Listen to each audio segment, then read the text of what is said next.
삼촌 저예요. 엄마 장례식 신경 써주시느라 고생 많으셨어요. 내 동생이 죽었는데 어쩌겠냐. 사람들 보는 눈도 있는데 내가 해야 할 건 해야지. 너도 이젠 중학생이니까 내 말 무슨 뜻인지 잘 알지? 네? 장례식 말이다. 돈이 한두 푼 든 게 아니야. 네 이모들도 조금씩 보태긴 했지만 출가 외인을 치면서 다들 쥐꼬리만큼밖에 내놓지 않았어. 아, 네.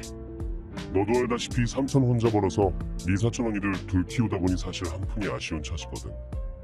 근데 네 엄마 장래에 100만 원이나 꼬라박았더니 네 외숙모 불만이 너무 커.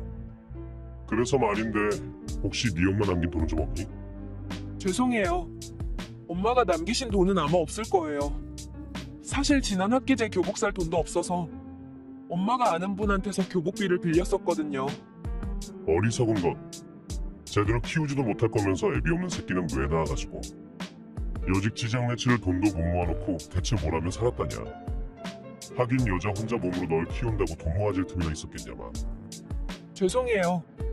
돈은 제가 나중에 크면 꼭 갚을게요. 네가 퍽이나 갚겠다. 애비애미도 없이 크게 생겼는데 공부나 제대로 하겠어?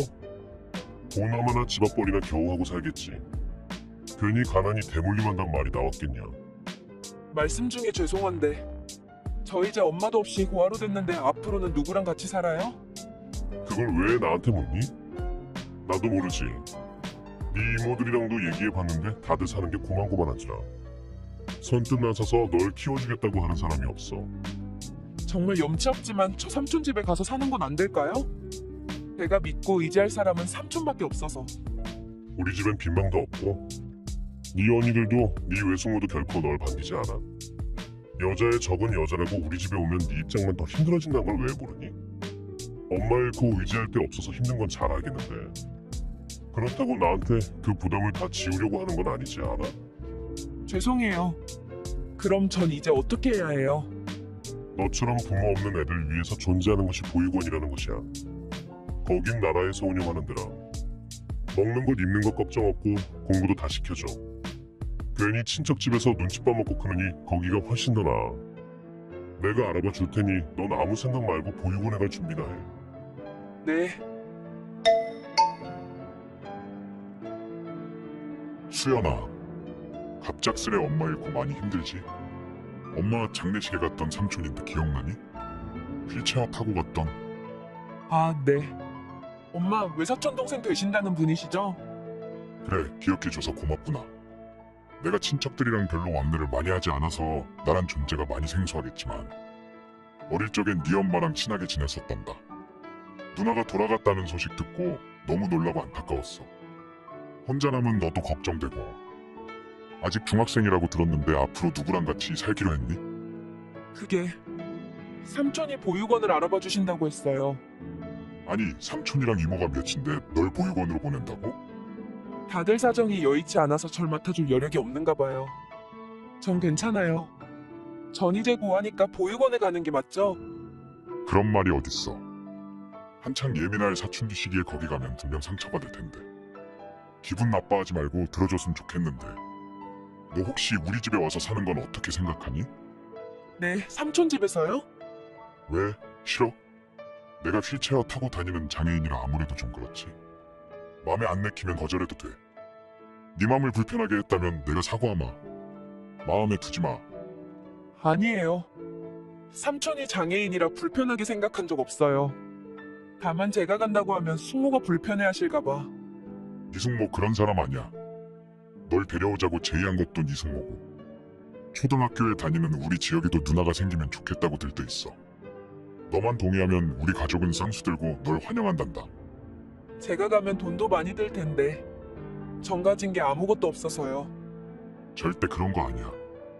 우리 부부는 다 큰딸 공짜로 얻어서 좋고 우리 지역에도 이쁘고 똑똑한 누나 생겨서 의지되고 든든해할 거야. 우리 서로 보듬고다독이면서 새로운 가족 되는 거 어때? 고마워요, 삼촌. 받아주신다면 제가 염치불구하고 갈게요. 사실 어릴 때 엄마랑 제가 살던 집에 삼촌이 휠체어를 타고 왔었던 모습을 어렴풋이 기억하고 있어요. 명절이라고 고기랑 생선이랑 과일을 잔뜩 싸서 주고 가셨잖아요. 그걸 기억하고 있었니? 휠체어에 앉아있던 삼촌 모습이 엄청 크게 느껴졌던 행복한 기억이에요. 날 그렇게 생각해줬다니 고맙다, 수연아. 남들처럼 풍족하진 않지만, 아니, 오히려 가난하고 별 볼 일 없는 집이지만, 날 믿고 우리 가족이 돼준다니 고맙다. 넉넉하진 않지만 편히 쉴 공간 하나는 삼촌이 보장해주마. 수연아, 이게 얼마만이니? 우리 얼굴 못 본 지 10년은 됐지? 네 엄마 그렇게 되고 쭉 못 봤으니까 말이야. 세월 참 빠르다. 네, 삼촌. 그동안 안녕하셨어요? 그래, 잘 커줘서 고맙다. 듣자하니 너 프랜차이즈 음식점에서 요즘 한창 잘 나간다며? 네, 어떻게 아셨어요? 역시 피는 못 속이는구나. 네 엄마도 어릴 때부터 음식하는 걸 유난히 좋아했거든. 그래서 돈은 많이 벌고 있니? 그냥저냥 저희 가족 먹고 사는 데는 부족하지 않을 만큼 벌어요. 가족이라면 그 장애인 외사촌네? 겨우 10년 거둬준 걸 가지고 뭔 가족 타령이냐? 아니, 이제 보니 그 사람들 정말 못된 인간들이네. 너한테 부양받고 뜯어먹으려고 널 데려간 거잖아. 저희 가족 모욕하지 마세요. 아무도 안 받아주는 절 친딸처럼 품어주신 따뜻한 분들이세요.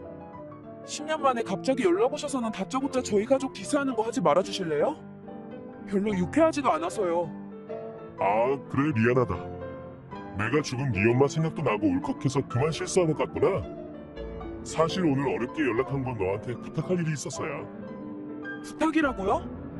네 큰사촌 언니가 대학 졸업하고 공시 생생활만 5년을 하면서 하나는 공부는 안 하고 사채를 끌어다 썼어. 그 빚이 눈덩이처럼 커져서 이젠 1억이 됐는데 우리가 무슨 돈이 있어서 그걸 갚겠니? 하루가 멀다하게 무서운 놈들이 찾아와서 돈 갚으라고 협박하는데 네 언니는 방구석에 틀어박혀서 나오지도 않고 네 숙모는 갱년기에 우울증으로 힘들어하다가 가출해버리고 네 작은 사촌 언니는 유부남이랑 바람나서 위자료를 지불하느라 집에 있는 돈 되는 물건은 다 팔아버리고 연락도 안 돼.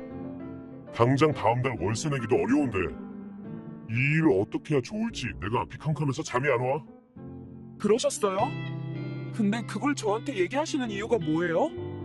너한테 돈 좀 끌 수 없을까 해서. 넌 큰 사업을 하니까 돈 많이 벌 거 아니야? 저 아직 그렇게 큰 돈 못 벌어요. 이제 겨우 입소문 타기 시작해서 매출은 오르고 있지만 앞으로 어떻게 될지 몰라서 불안한 게 사업이란 거잖아요. 거짓말 하지 마. 너 네 양아빠한테 벤츠도 뽑아주고 니들 비싼 동네 신축 아파트로 이사도 갔다며? 양아빠네 아들 미국 유학 비용도 너가 댔다고 들었어. 근데 돈이 없다고? 그걸 나보고 믿으라고? 그건 제가 해준 게 아니니까요. 너가 아니면 또 누가 있단 거야? 휠체어나 타고 다니는 네 양아빠가 본인 힘으로 부자가 됐을 일은 없을 테고 일개 장애인한테 그만한 대우를 해줄 귀인도 있을 리가 없잖아. 제 친아빠가 해준 거예요. 친아빠? 너한테 친아빠가 어딨니? 처음부터 아빠는 없었잖아. 처음부터 아빠 없는 애가 세상에 어딨어요? 삼촌 말 진짜 웃기게 하는 재주 있네요. 알고 보니 제 친아빠 꽤 큰 회사를 운영하시는 사장이었더라고요. 경리사무원으로 일하던 엄마와 사랑에 빠졌지만 친할머니의 반대가 너무 심하시고 엄마랑 결혼하는 즉시 아빠를 회사 후계자 자리에서 빼버리겠다는 협박에 엄마는 임신 사실조차 아빠한테 알리지 못하고 아무도 모르는 곳으로 도망가서 혼자 몸으로 절 낳고 키우셨대요.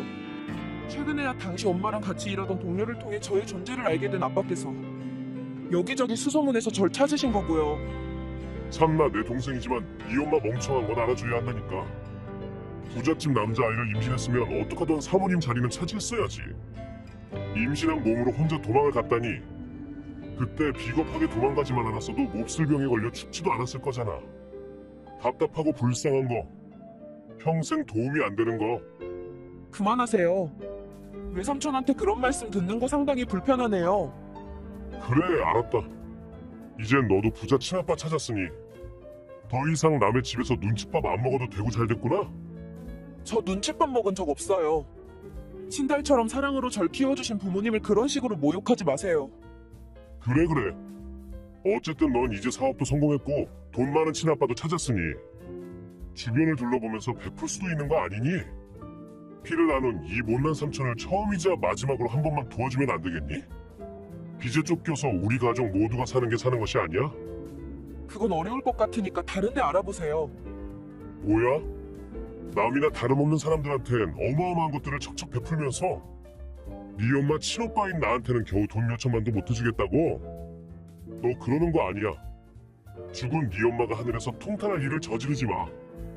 누가 뭐래도 우린 피를 나눈 혈육이야. 피를 나눈 혈육이라고 하셨어요? 오갈 데 없는 절 보육원에 보내시려고 하신 분 입에서 나올 말은 아닌 것 같은데요.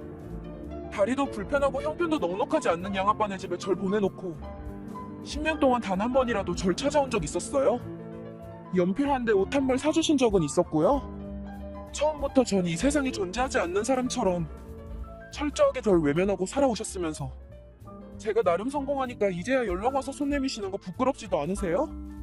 그쪽은 양심이란 것도 없어요? 우리 엄마가 하늘에서 통탄하신다고요? 감히 우리 엄마를 들먹일 자격이나 되시고 그런 소리를 내뱉으시는가요?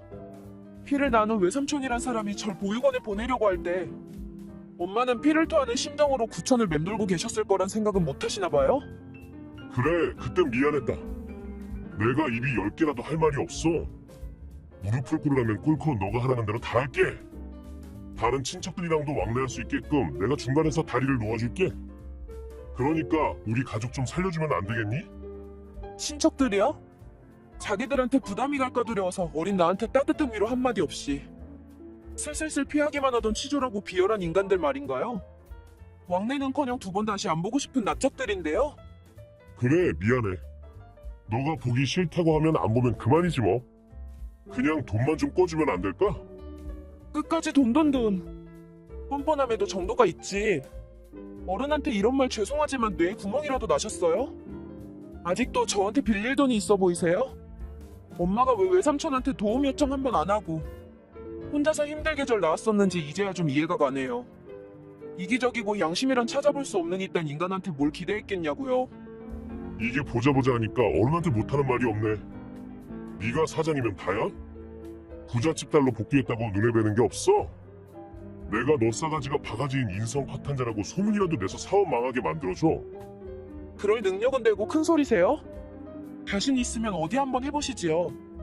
꼰대 아저씨의 근거 없는 비방조롱 헐뜯음이 과연 날 부숴버릴 수 있겠는지 그게 전 더 궁금하네요. 그래, 내가 졌다 졌어. 너가 이겼어, 인정할게. 그러니까 돈은 언제 줄래? 그만큼 발산했으면 미화도 다 해소됐을 거 아니야. 뻔뻔하고 답답한 인간이 끝까지 돈돈거리는 꼴이란, 갚을 능력도 없는 주제에 맡겨둔 것 마냥 돈을 달라고 징징대는 꼴이란. 이봐요 꼰대 아저씨, 당신이랑 당신 가족들한테 줄 돈은 10원 한 장 없고요. 역겨우니까 다신 내 앞에 나타나서 구걸하는 꼴 보이지 말아요. 그 외에도 외삼촌은 돈 달라는 전화를 몇 번이나 해왔지만 다 무시했습니다. 친척들과도 일체 연락을 하지 않고 있기에 외삼촌 가족이 지금 어떻게 살고 있는지는 저도 잘 모릅니다. 다만 평생 제대로 된 직장에 다닌 적 없고 돈 떨어질 때마다 일용직으로 나가서 며칠 벌다가 다시 놀다가를 반복하던 외삼촌이 이제 와서 제대로 된 직장에 취직할 리가 만무하고 집에서 몇 년이나 놀고 먹는 사촌 언니가 정상적인 사회생활을 할 가능성도 낮기에 지금쯤은 월세도 못 내서 쫓겨나고 사채업자들을 피해서 도망다니고 있는 게 아닐까 생각해봅니다. 아니어쩜 무서운 사채업자들한테 어디섬이나 공장에 끌려가서 싼 노동력으로 쓰이고 있을지도 모르는 일이죠. 한편 전 친아빠의 양부모님과도 자주 모임을 가지면서 행복하고 보람찬 하루하루를 보내고 있답니다.